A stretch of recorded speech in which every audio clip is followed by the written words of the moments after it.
tidak pernah terbayang sedikit pun saya masuk ke sipil ini. Karena waktu saya jadi Danrem itu sebenarnya masa saya pun sudah lewat.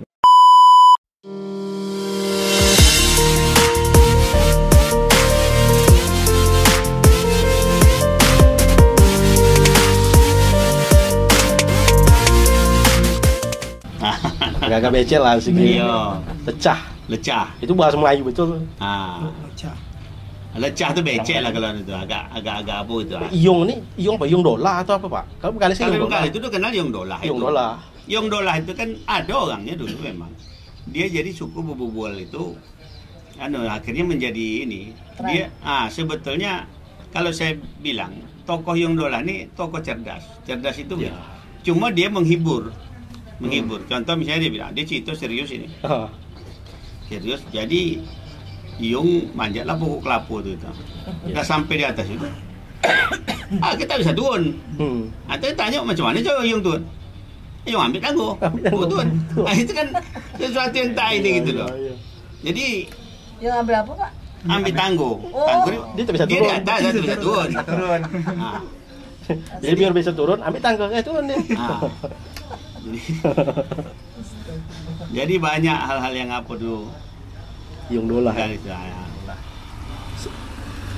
Iya, saya selalu juga tuh bawa cerita Iyong Dolah tuh Pak. Ketemu orang Aceh, ketemu orang Medan, kita punya cerita juga Iyong Dolah kan. Banyak tuh cerita Iyong Dolah tuh. Saya pikir itu cuman pemikiran orang, nggak ada orangnya Pak. Ada orangnya ya. Zaman Bapak masih ada. Dulu ada bukunya tuh di sekolah dipinjamkan buku Iyong Dolah tuh. Zaman saya itu pakai gani itu pun ada tuh. Kan Tuan Pakih itu. Tuan Pakih. Ada. Betul. Ada tokohnya berarti. Ada tokohnya. Tokoh hidupnya gitu. Bukan fiksi ya Pak ya? Nah, saya lahir di Bengkalis itu tahun 61 saya lahir sana. Jadi saya adik-beradik 13 itu saya ke bawah itu lahir Bengkalis semua tuh. Jadi saya mulai dari TK Bengkalis, SD Bengkalis, SMP Bengkalis, SMA sampai kelas 1 Bengkalis. Kelas 2 bersamaan dengan orang tua saya itu pensiun, pindah ke Pekanbaru nih.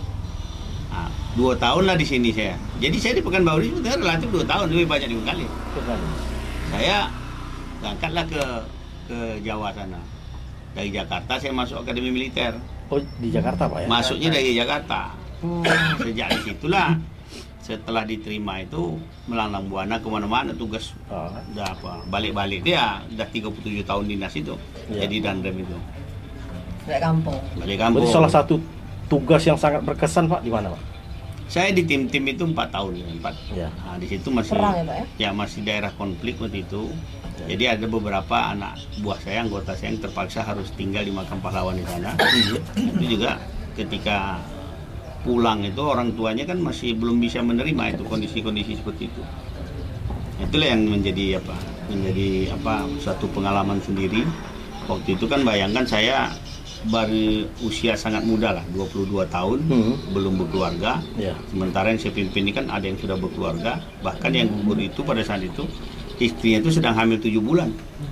Nah, ini kan problem-problem yang dirasakan itu. Jadi banyak hal yang saya dapatkan ketika zaman-zaman masih muda itu. Ternyata memang tidak semudah yang kita bayangkan membawa pasukan di lapangan ini.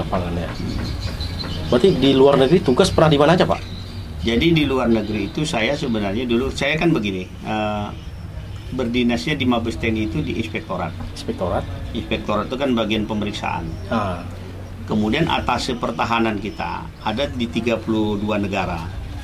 Atase pertahanan itu kan anggarannya kan dari Mabes TNI.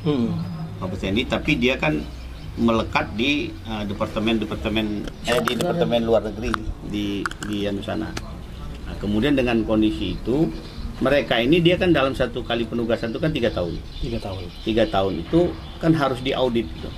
Diperiksa. Yang memeriksa itu ya dari Mabes TNI, termasuklah saya di situ. Nah, makanya saya pergi ke beberapa negara melakukan pemeriksaan itu, penugasan dalam rangka pemeriksaan itu. Berarti Bapak zaman dulu udah jadi KPK TNI ya Pak? Iya, jadi kalau tugas audit itu kan kayak BPKP, BPK. Makanya seperti kemarin ketika kita memeriksa di sini itu tidak terlalu sulit, kita bisa saya kasih tahu aja sama mereka-mereka yang dalam tim itu, coba periksa ini, periksa ini, semua bisa ketemu. Jadi bisa kita dapatkan semua pengalaman penugasan itu. Berarti pengalaman Bapak yang lalu itu tinggal mengcopy pastenya untuk implementasi di hari ini ya Pak ya? Ya, banyaklah hal-hal yang kita anukan ya, dengan pengalaman-pengalaman tugas yang di TNI dengan di sini, yang semuanya tidak sepenuhnya juga bisa diterapkan di sipil, kemudian yang di ini juga tidak. Tetapi pada dasarnya semua kepemimpinan itu sama, bisa kita lakukan. Bagaimana kita mensinergikan itu sebetulnya. Tapi aku pribadi punya pertanyaan agak lucu sebenarnya Pak. Kan Bapak dari awal tuh, aku kan pertama kali meliput Bapak tuh di DPR di Riau kan, dengan begitu disiplinnya. Terus yang aku mikir tuh bagaimana Bapak meletakkan posisi sebagai kepala daerah yang dari TNI dengan kondisi sipil hari ini. Apakah di situ banyak permasalahan Pak? Karena kan SDM-nya Pak, bukan masalah peraturan ini kan, SDM-nya. Kalau aku rasa kemampuan Bapak oke di situ kan. Cuma mereka ini gimana menurut Bapak yang kemarin udah Bapak pimpin ASN-nya Pak?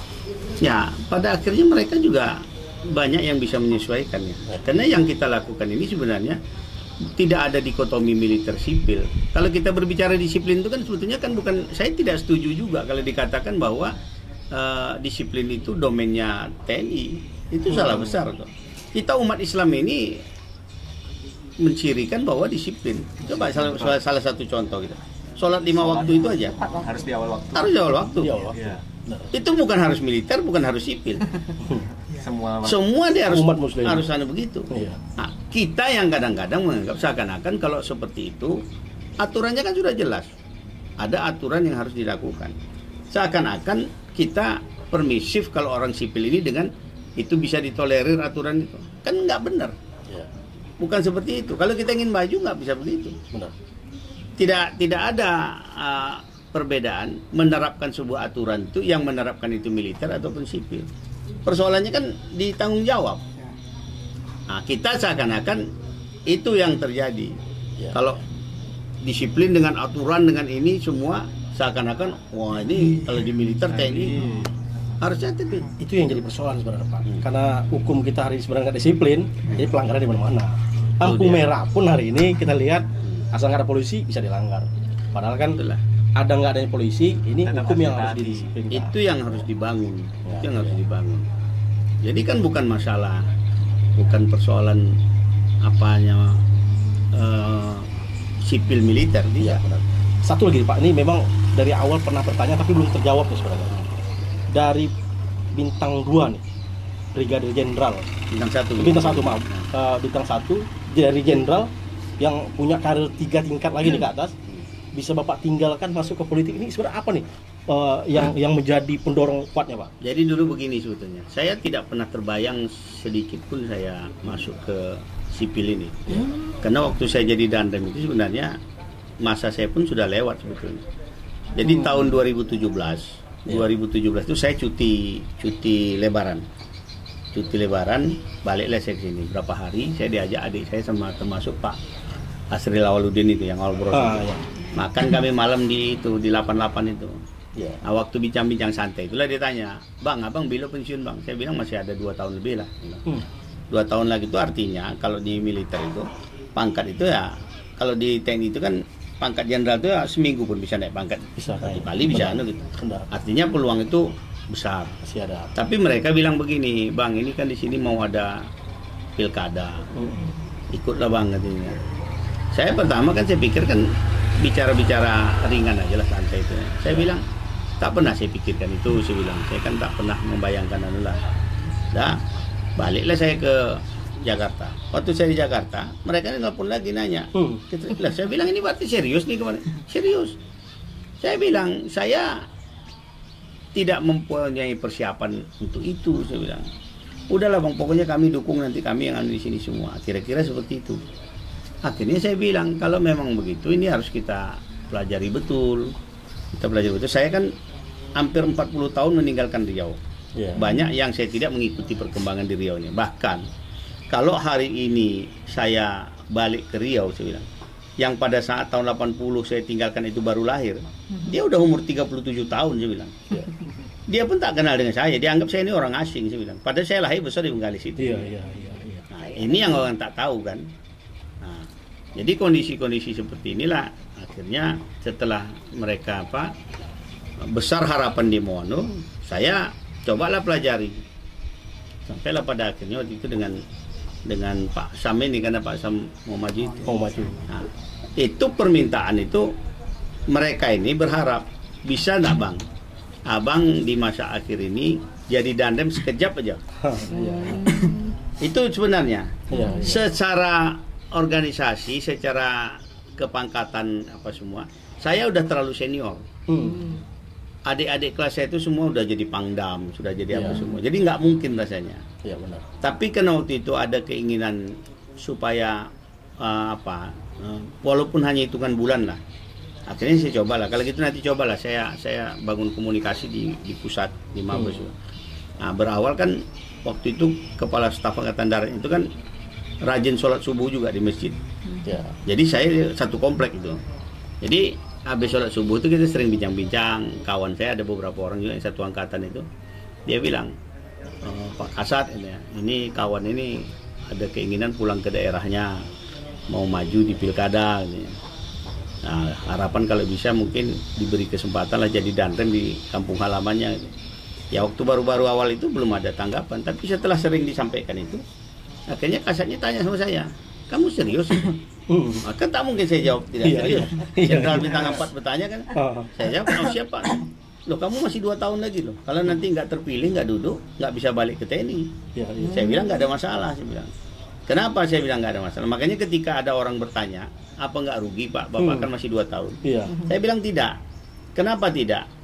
Karena waktu saya mendaftar dulu di tahun 80, mendaftar Akabri, masa pensiun perwira itu kan ditentukan di usia 55. Dalam perjalanannya ditambahlah menjadi 58. Nah, saya ketika usia 56, saya menjadi dandem itu kan 56. Sudah lebih dari 1 tahun dari yang saya persiapkan. Sementara orang melihat di sisa 2 tahun yang belum dilakukan. Ini kan sudut pandang yang berbeda saja. Orang melihat di sisa masih ada 2 tahun. Saya sudah lebih diberikan setahun sama Allah itu. Itu persoalannya. Nah, jadi dengan dasar itu akhirnya tidak ada masalah saya bilang. Tapi karena memang ternyata di Mabes juga mungkin dilihat selama ini kinerja saya dianggap mereka cukup baik lah, makanya dia berikan kesempatan itu. Makanya kalau ingat dulu tanggal 15 Desember tahun 2017 ada dipusatkan hari ulang tahun Juang Kartika, hari ulang tahun Angkatan Darat di Stadion Rumbai itu. Tahu Pak. Itu kan tidak akan mungkin ada sejarahnya sebenarnya. Tidak akan mungkin itu terulang 2 kali. Ada jenderal, 70 jenderal dari bintang 1 sampai bintang 4. Ada yang numpuk di Pekanbaru. Itu dia sebenarnya. Karena itu bentuk dukungan sebetulnya kepada saya pada saat itu. Nah, cuma itulah tadi anunya kan. Dalam perjalanannya seperti itu. Jadi banyak hal sebetulnya yang awalnya itu saya tidak pernah menduga sama sekali balik ke sini. Saya udah nyiapkan diri itu pensiun ke Bandung. Nah, nggak ada kebayang sama Bapak ingin jadi pimpinan Riau? Riau 1 gitu nggak pernah, Pak? Tidak pernah. Berarti seperti mengalir saja. Diperjalankan. Nah, itulah sebabnya setelah begitu barulah saya akhirnya saya ini kan, makanya saya katakan saya berpikir saya menjadi seorang pemimpin itu tidak hanya sekedar kita hanya mendapatkan izin Allah, tapi bagaimana mendapatkan ridha Allah. Kalau izin Allah, Fir'aun itu dapat izin dari Allah. Betul, Pak. Siapa bilang Fir'aun itu tidak dikasih izin Allah? Tetapi tidak pernah dapat ridha. Jadi hari ini kalau kita mau itu harus diawali dengan bagaimana proses ketika kita mengarah kepada mendapatkan jabatan kepemimpinan itu. Bagi saya ya seperti itu. Saya tidak mau. Saya pernah katakan kok sama ada tim saya waktu teman saya satu kelas dulu SMA. Dia termasuk tim survei lah selama ini. Waktu tahun 2019 saya maju dengan Pak Saya sampaikan sama dia. Kawan, saya bilang. Ini berhandai-handai sini. Saya kalah di dalam perhelatan ini. Terus ada sebuah kekuatan yang bisa merubah menjadikan saya menang. Saya tidak mau sudah. Jangan pernah lakukan itu. Karena yang saya cari ridha Allah, bukan sekedar izin Allah. Makanya jangan bangga kita hari ini ketika kita duduk di sebuah jabatan. Ada orang mengatakan, aku kan kalau nggak izin Allah kan nggak mungkin saya bisa begini. Iya, kamu diizinkan Allah. Tapi bukan berarti ada ridha Allah di sana. Belum tentu. Tapi kalau ridha Allah, insya Allah izin Allah ada di sana. Tapi kalau izin Allah belum tentu ada ridha Allah di sana. Jadi ini kembali cara pandang. Cara pandang.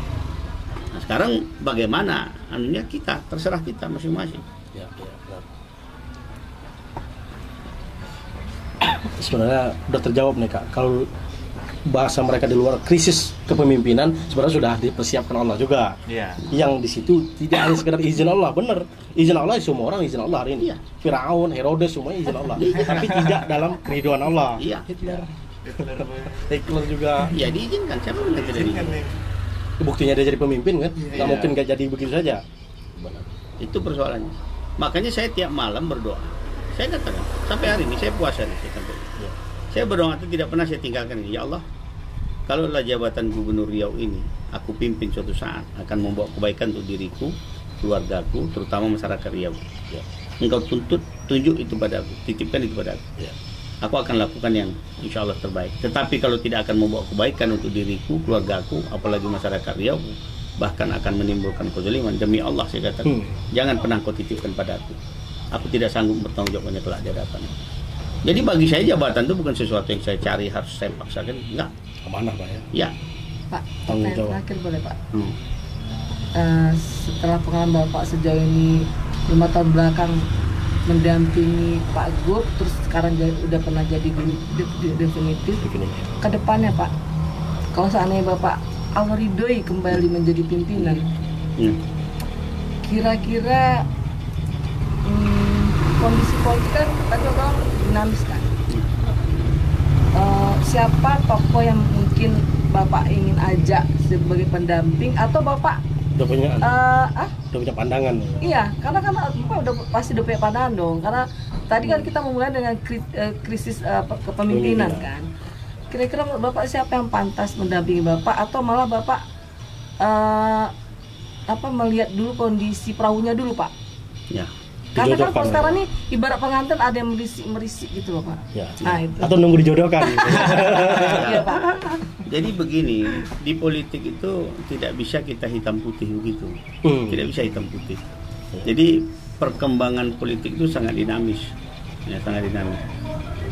Bagaimanapun itu akan ditentukan bagaimana kita bisa diusung oleh partai yang dia mempunyai kursi yang cukup untuk bisa mengusung. Seperti apapun kita memilih pasangan, kalau ternyata kursi yang mengusung kita ini tidak cukup, tidak juga bisa. Jadi banyak faktor sebetulnya, tidak hanya sekedar figur.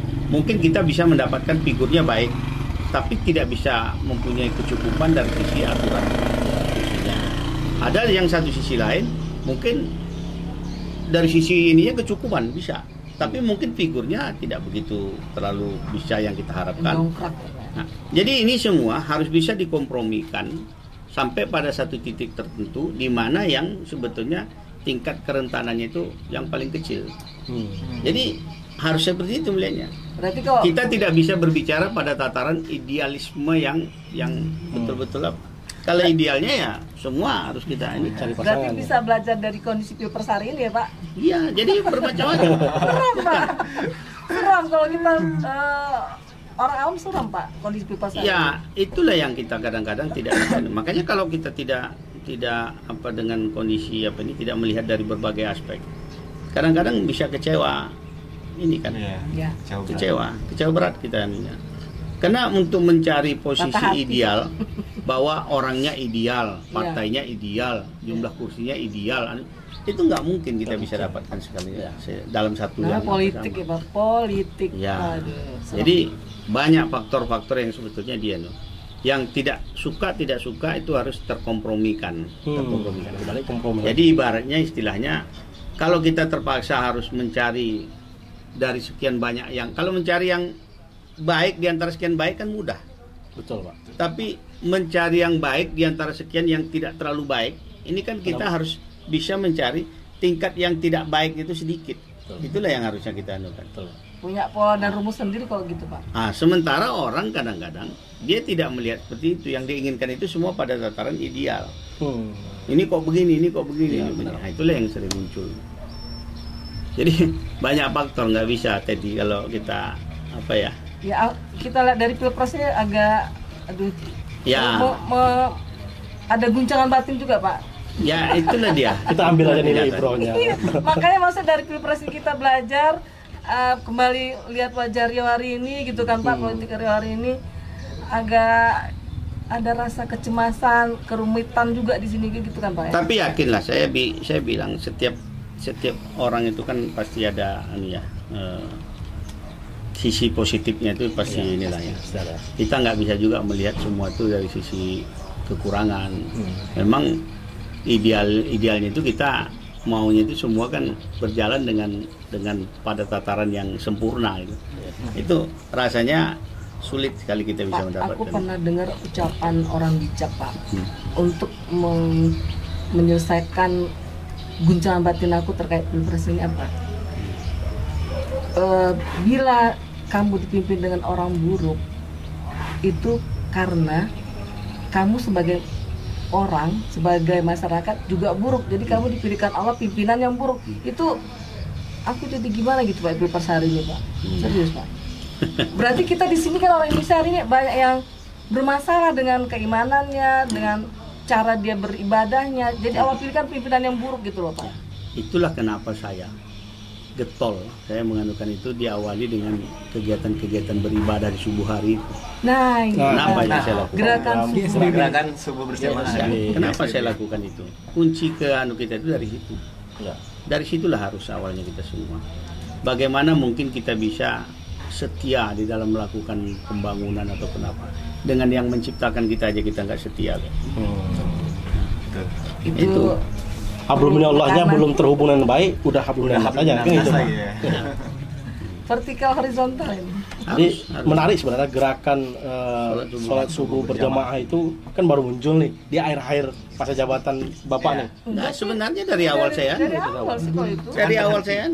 Cuma sempat terhenti aja mungkin, Pak. Waktu Covid itu memang sebagian. Kenapa? Terputus masa Covid. Tapi sebelum Covid udah ada. Ya, sebelum Covid sudah ada. Masjid Anu. Jadi sebenarnya itu kan sebuah gerakan mengajak kepada ketakwaan. Jadi bukan apa. Sedangkan diajak begitu aja kita, dikasih contoh saja belum tentu hasilnya bisa. Apalagi kalau tidak. Jadi nggak ada yang luar biasa sebetulnya. Sama dengan saya bilang begini. Kita ini kadang-kadang kan terbuai. Sholat itu 5 waktu. Jadi kalau katakanlah subuh, zuhur, asar, maghrib, isya. Kalau orang dia setiap hari, terutama laki-laki kita lihat ada di masjid setiap sholat, nggak ada yang luar biasa. Kewajiban. Karena itu kewajiban. Kewajiban. Kalau dia tidak melaksanakan kewajibannya, ya dia berdosa. Betul. Jadi apa yang luar biasa sebenarnya kalau dia melakukan itu? Makanya nilai tambahnya itu sebenarnya di nilai sunatnya itu. Kalau kita mau melihat orang itu bukan di zakatnya, tapi di sedekahnya. Kalau zakat itu wajib. Ya, benar. Sekarang kalau misalnya katakanlah Rizal punya kewajiban zakat. Setelah dihitung hartanya 2,5% itu jatuhnya katakanlah 2 miliar. Dia keluarkan. Nah, apa hebatnya? Apa yang hebat? Itu kewajiban. Dia kurangi aja 100 juta, dia berdosa. Iya, benar. Tidak ada yang luar biasa. Iya, benar. Karena kewajiban. Tapi kalau yang sunatnya dia lakukan itu baru luar biasa. Betul. Jadi tidak usah silau kita melihat orang yang melakukan itu. Sama, makanya saya bilang, saya tidak pernah tidak pernah salut kalau dia bercerita kata, wah saya udah 10 kali naik haji. Apa hebatnya naik 10 kali? Orang Rasul aja mencontohkan cuma sekali kok. Cuma sekali ya. Kalau memang dia hebat, yang 9 kali itu dia kasih kepada orang lain dengan uang dia. Betul. Itu baru. Jadi kalau dia juga yang kan sebenarnya nggak ada yang luar biasa di situ. Iya, benar. Nah, kita kadang-kadang gampang terkesima dengan hal-hal yang seperti itu. Ini luar biasa nih, kita dapat kesempatan bincang-bincang santai bersama tokoh Riau kita nih, Bapak Haji Adinata Kalau Nasution. di zaman Bapak ini lagi tugas, kita mungkin nggak punya waktu. Alhamdulillah juga ya. Alhamdulillah dapat lah ya. Alhamdulillah sekarang pokoknya. waktunya. Katalah ini kesempatan. Tapi tidak juga, saya mohon maaf nih, ini cerita-cerita kayak di Sejahtera PAM 3 kali kami mengajukan permohonan untuk adopsi, 3 kalinya dijawab sesuai dengan jadwal lagi. Oh ya, kita pernah sekali sama. Jadi nggak pernah ditolak sekalipun, geser waktu pun nggak ada. Walaupun bahasa bapak memang sibuk nih, tapi bapak sempatkan juga. Nih. Kadang-kadang kan masalah jadwal, masalah itu kan kita ada hal yang tak bisa kita hindarkan. Betul. Nah, semua pada saat yang bersamaan orang kan pengen ketemu tokohnya. Iya. Benar. Diwakilkan dia nggak berkenan gitu. Nggak Iya. berkenan. Nah, saya misalnya katakanlah dalam waktu bersamaan ada 3 jadwal, 4 jadwal. Kan berarti kan 3 harus diwakilkan. Betul, Yang iya. satu yang ini. Yang 3 ini juga dia berharap kan bisa ketemu itu. Betul, betul. Makanya saya sering kalau hari Sabtu sama Ahad itu, kadang-kadang undangan itu kan sampai 5 undangan pengantin itu. Mereka kan berharap saya bisa duduk lah mungkin 10 menit makan dulu situ sama-sama yang lain. Saya bilang, Pak, Ibu, mohon maaf saya bilang, kalau saya harus duduk di sini, Iya. ada 5 lagi yang menunggu. Yang 5 lagi itu menunggu dalam suasana kebatinan seperti Ibu tadi yang menunggu saya. Iya benar. Ibu sekarang kan udah ketemu dengan saya bilang. Benar. Mereka itu kan masih berharap saya datang. Nah, makanya saya kadang-kadang ketemu cuma salam, foto, saya tinggalkan. Ada pernah 11 undangan satu hari itu. Nggak bisa saya penuhi. Sampai malam. Hanya 7 yang bisa saya penuhi itu datang langsung. Yang 11 itu saya kirim papan bunga semua. Ya. Jadi nggak mungkin. Pernah loh 11 undangan dalam waktu bersamaan. Nah, kan ini kan kalau nggak dipahami kan nggak bisa. Makanya saya selalu kenapa saya bilang, tolong jam berapa mulai di sana? Jam 11 katanya. Saya datang jam 11 itu nggak ada. Karena kan maunya kita itu kalau betul-betul jam 11 ya jam 11 itu Ya. saya ketemu di Ini situ. bukan karena TNI lagi kak, jadwalnya yang padat. Nah, sehingga bisa yang semua bisa Efisien, kita ya, atur. efisien waktu. Akhirnya saya datang sana belum ada orangnya, ya sudah Padahal kita kan. tinggal pergi yang lain. Ya benar. Jadi banyak hal-hal seperti itu. Makanya kadang-kadang terkesan orang kan, oh ini kaku nih bapak ini kalau udah jam sekian dia harus jam sekian. Karena ada pengaruh terhadap yang lain. Ada pengaruh terhadap yang lain. Betul pak. Betul. Yang lain coba, misalnya katakanlah kalian bertiga ini berharap tiga-tiga mengundang saya. Ah, Kira-kira harapan itu saya hadirkan semua kan? pasti. Saya udah hadir ke sini. Ah. Terus di sini tahan, Pak, tunggulah Pak makan kita bentar. Padahal kalau saya langsung pergi, saya masih menyempatkan 2 ini. Ah, Tapi karena saya harus menganut sini, ini yang satu bisa tak kebagian. terabaikan satu orang. Nah, ini kan nggak dipahami gitu loh. Ya benar. Iya benar. Nah, saya kadang-kadang dengan begitu terpaksa saya harus sampaikan, mohon maaf Pak. Ada 2 lagi yang menunggu juga sama nuansa kebatinan menunggunya itu seperti Bapak tadi menunggu saya. Kadang saya gitu kan. Ya benar. Supaya dia agak apa gitu. Oh iyalah Pak kalau gitu Pak. Karena berharap dia kalau bisa saya nunggu situ. Makan-makan dulu. Kalau perlu ikut nyanyi pula lagi. Ya. Kan lah, dan itu manusiawi. Manusiawi. Kalau bisa dia berlama-lama di situ. Kayak kemarin kan Bapak nggak sempat juga kan Pak yang bulan Juli adik menikah. Itu dia. Jadi nggak banyak hal yang tak bisa kita ini kan. Undangan itu Banyak tadi. hal.